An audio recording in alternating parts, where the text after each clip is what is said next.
Speaking of global politics, there's reports tonight that North Korea's leader Kim Jong Un is going to travel to Russia later this month to meet with Vladimir Putin and potentially thrash out a deal to supply Moscow with weapons for its war against Ukraine. God help us if this is the case. Joining me now is Michael Shoebridge from Strategic Analysis Australia. How big is North Korea's arsenal? Is it something that Russia will want to get its hands on, Michael? Well, yes, Steve. The North Koreans have been stockpiling things that Putin really needs now for years. So they've got things like 155mm artillery shells. They've got small arms ammunition, rockets and missiles. And all of those things are in really short supply for Putin. Ironically, the other big supplier helping out the US to supply Ukraine is South Korea. So North Korea has things that Putin wants, and it's a real inversion of the Russia-North Korea relationship. Russia is used to looking at North Korea as the needy one, but now it's a case of mutual neediness. How unusual is it for Kim Jong Un to actually travel outside of North Korea? Has he done it much? Well, extremely unusual.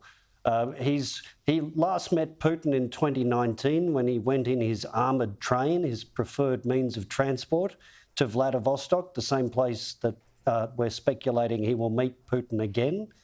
He met Trump, of course, in Singapore and in Hanoi in Vietnam, and he's met with Xi Jinping in China, again using his train.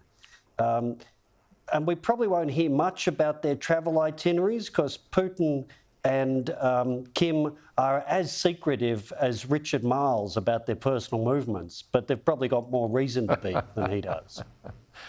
Yes, we didn't get a straight answer out of him today. Speaking about the Australian politicians, I mean, Anthony Albanese's on a jet tonight, speaking of those special jets that they fly around the country in. He's got every reason to, though. He's going to Jakarta for the ASEAN summit. He then goes on to the Philippines, and I think, am I right in remembering, first Australian Prime Minister to visit there in 2 decades, and then he's off to India for the G20. How important is ASEAN these days, given that we don't very rarely now see a US president present?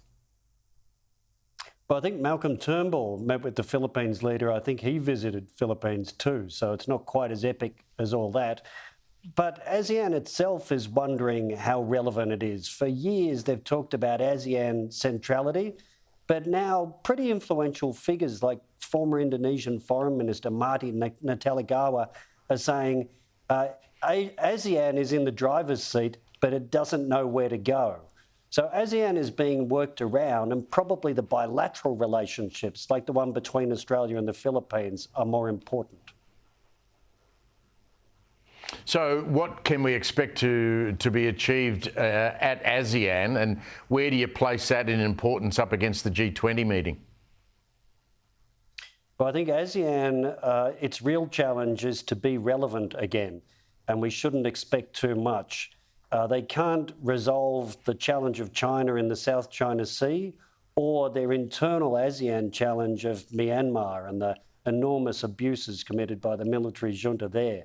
So we shouldn't expect them to play a big role in the challenges of our time.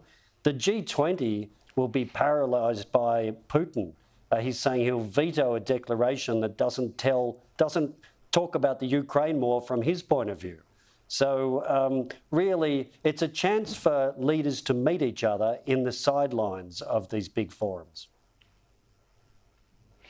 Great to pick your brains, Michael. Michael Shoebridge there helping us out tonight. Thank you very much.